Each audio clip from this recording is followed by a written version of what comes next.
Hello बच्चों, मैं आपकी सामाजिक विज्ञान की अध्यापिका डॉक्टर केशवी राजे सिंह बोल रही हूँ। बच्चों, आज हम आप लोगों को सामाजिक विज्ञान के अंतर्गत सामाजिक एवं राजनीतिक जीवन में अध्याय 1 भारतीय संविधान के बारे में पढ़ाने जा रहे हैं। अब बच्चों, इसको जानने के पहले हम आप लोगों को कुछ खेलों के बारे में बताएंगे। जैसे खेल तो सभी बच्चे जानते होंगे, फुटबॉल, हॉकी, क्रिकेट, ये सब बहुत से खेल होते हैं जो हम लोग खेलते हैं। तो अब इस अध्याय में हम लोग फुटबॉल के खेल से अपनी बात शुरू करेंगे। आप में से बहुत से बच्चे इस खेल को जानते भी होंगे, कुछ बच्चों ने खेला भी होगा और कुछ बच्चों ने इसके बारे में सुना भी होगा। जैसा कि इसके नाम से ही अंदाज हो जाता है कि यह खेल पैरों से संबंधित है।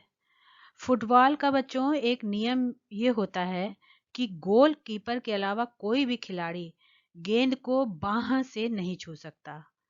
अगर किसी खिलाड़ी की बाह गेंद को छू जाती है तो इसे फाउल माना जाता है। कहने का मतलब यह है कि अगर खिलाड़ी फुटबॉल को हाथों से लेकर एक दूसरे को थमाने लगे तो उस खेल को फुटबॉल नहीं माना जाएगा, क्योंकि हाथ से थोड़ी थमाया जाता है, बॉल को पैरों से खेला जाता है। इसी तरह हॉकी या क्रिकेट आदि दूसरे खेल भी हैं, जिसके सभी खेलों के कुछ नियम होते हैं। इन्हीं नियमों से खेल को परिभाषित करने और अलग अलग खेलों के बीच फर्क करने में भी हमको मदद मिलती है। इसी तरह इन खेलों की तरह ही समाज में भी कुछ मूलभूत नियम होते हैं। उन्हीं से समाज का स्वरूप तय होता है और अलग अलग समाजों के बीच फर्क पता चलता है।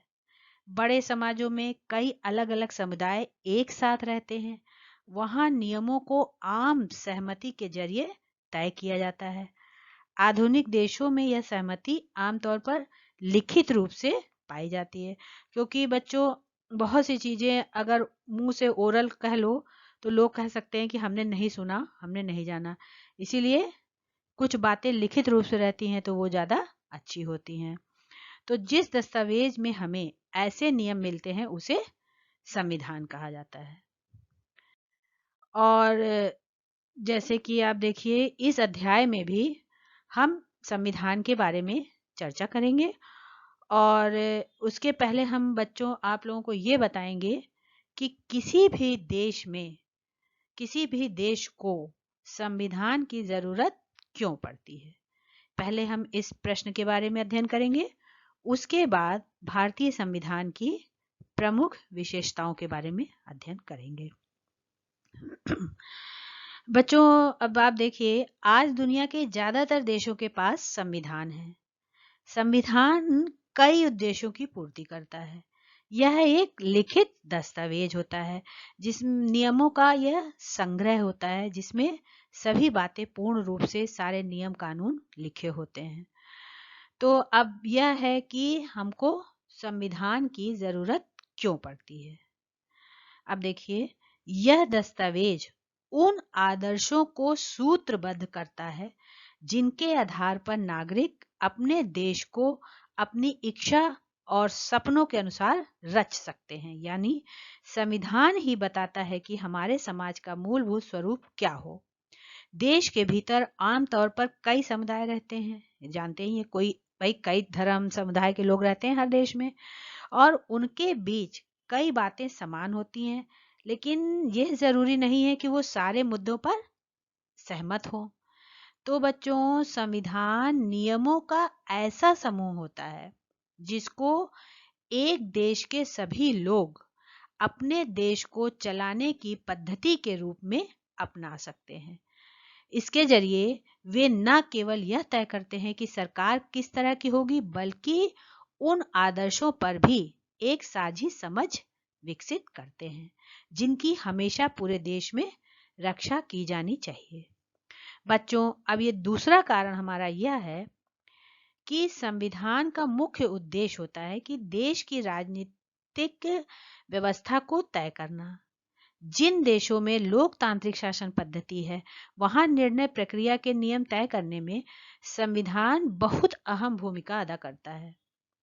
लोकतंत्र में संविधान का एक महत्वपूर्ण काम यह होता है कि कोई भी ताकतवर समूह किसी दूसरे या कम ताकतवर समूह या लोगों के खिलाफ अपनी ताकत का इस्तेमाल ना करे।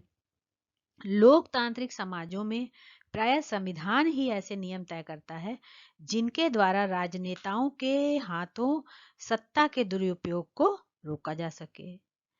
अब प्रश्न यह है कि संविधान क्यों होना चाहिए? तो इसका तीसरा कारण है कि हम खुद को अपने आप से बचा सकें। यह बात सुनने में तो जरा सा अजीब लगती है। इसका मतलब यह है कि कई बार हम किसी मुद्दे पर बहुत तीखे ढंग से सोचने लगते हैं। ऐसे विचार हमारे व्यापक हितों के लिए नुकसानदेह हो सकते हैं। संविधान ऐसी भावनाओं से बचाने में मदद करता है।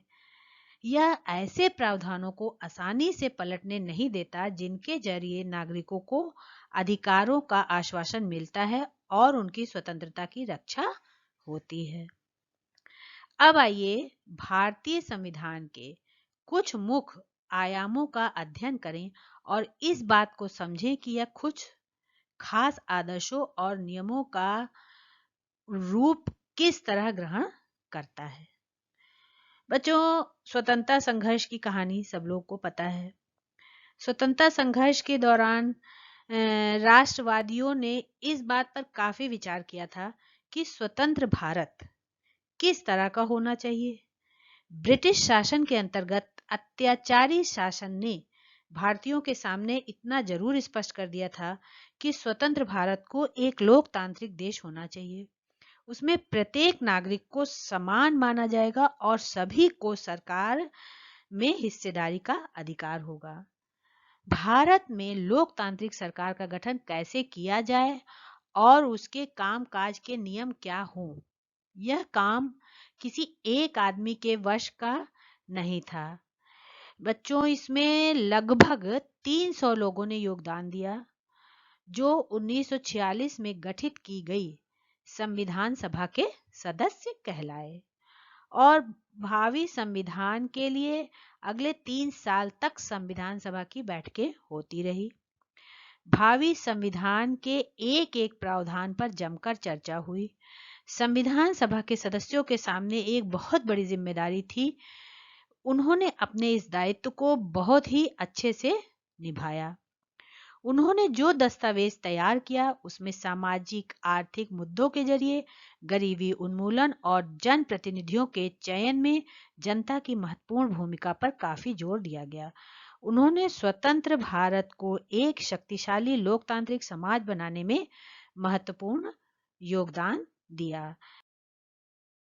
इस प्रकार बच्चों, आप लोगों को एक चित्र दिखाती हूँ। उसके माध्यम से आप लोग ये देखिए कि जब संविधान बनकर तैयार हो गया तो कैसे उस संविधान पर, उस दस्तावेज पर कितने लोगों ने हस्ताक्षर किए, तब जाकर के ये हमारा संविधान बना। अब इन तस्वीरों में आप देखिए 24 जनवरी 1950 को संविधान सभा के विभिन्न सदस्य अपनी आखिरी बैठक में संविधान की एक प्रति पर हस्ताक्षर करते हुए दिखाए गए हैं। सबसे ऊपर वाले चित्र में प्रधानमंत्री श्री जवाहरलाल नेहरू दस्तखत कर रहे हैं। दूसरे चित्र में संविधान सभा के अध्यक्ष डॉक्टर राजेंद्र प्रसाद जी दस्तखत कर रहे हैं और तीसरे चित्र में जो लोग दिखाई दे रहे हैं उसमें हैं श्री जय रामदास जी दौलत राम, खाद्य एवं कृषि मंत्री, राजकुमारी अमृत कौर स्वास्थ्य मंत्री, डॉक्टर जॉन मथाई वित्त मंत्री, सरदार वल्लभ भाई पटेल उप प्रधानमंत्री और श्री जगजीवन राम श्रम मंत्री खड़े हुए हैं। इसी प्रकार बच्चों, जब संविधान बन के तैयार हुआ तो उस पर संविधान सभा के सभी सदस्यों के हस्ताक्षर हुए, तभी वह एक दस्तावेज बना और वह संविधान कहलाया। इस प्रकार बच्चों, हमारा संविधान बना और 26 जनवरी 1950 को देश में लागू हुआ। तो हमारे देश में बच्चों जब संविधान बना तो लिखा जा रहा था जब, तो उस समय हमारे देश में भारी उथल पुथल मचा हुआ था। उस समय भारत और पाकिस्तान के बंटवारे के बाद कुछ रियासतें यह तय नहीं कर पा रही थी कि उनका भविष्य क्या होगा, वे किधर जाएंगी। जनता की सामाजिक आर्थिक स्थिति भी ठीक नहीं थी। संविधान सभा के सदस्यों के सामने ये सारे मुद्दे थे, लेकिन संविधान निर्माताओं ने अपने इस दायित्व को बहुत ही सावधानी से निभाया तथा देश की एकता और अखंडता को बनाए रखते हुए एक ऐसा दस्तावेज तैयार किया जिसमें सामाजिक आर्थिक सुधारों के जरिए गरीबी उन्मूलन और जनप्रतिनिधियों के चयन में जनता की महत्वपूर्ण भूमिका रहे, इस पर काफी जोर दिया गया। और जब संविधान बना तो उस समय हमारे देश में कई समुदाय थे, कई धर्म जाति के लोग थे। कई लोगों में उनकी ना तो कोई एक भाषा थी, ना एक धर्म था और ना ही एक जैसी संस्कृति थी। तो इसलिए हमारे संविधान निर्माताओं ने भारत में धर्मनिरपेक्षता के सिद्धांत को अपनाया। बच्चों, धर्मनिरपेक्ष राज वह होता है जिसमें राज्य अधिकृत रूप से किसी भी धर्म को राजकीय धर्म के रूप में बढ़ावा नहीं देता है। राज्य का कोई राज धर्म नहीं रहता। सभी धर्म को मानने वाले अपने धर्म अनुसार रह सकते हैं, अपने धर्म के अनुसार पूजा पाठ सब कर सकते हैं। बच्चों, इसके बारे में हम अपने अगले अध्याय में विस्तार से चर्चा करेंगे।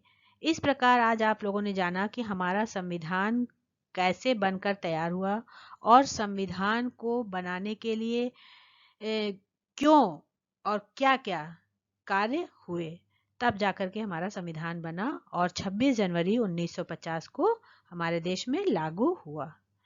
तो इस प्रकार बच्चों ये पाठ आज समाप्त होता है। इसके बाद इसी से संबंधित मैं दूसरा वीडियो बनाऊंगी, उसमें भारतीय संविधान की विशेषताओं के बारे में अध्ययन करेंगे हम लोग। इस पाठ से संबंधित कुछ प्रश्न है बच्चों, इसको नोट कर लीजिए। पहला प्रश्न है, हमारा संविधान कब बनकर तैयार हुआ? दूसरा, संविधान सभा के अध्यक्ष कौन थे? तीसरा, स्वतंत्र भारत के प्रथम प्रधानमंत्री कौन थे? चौथा, स्वतंत्र भारत के प्रथम उप प्रधानमंत्री कौन थे? और बच्चों, पांचवा प्रश्न जो है इसका उत्तर आप लोग विस्तार से लिखिएगा। प्रश्न है, किसी देश को संविधान की जरूरत क्यों पड़ती है? धन्यवाद बच्चों।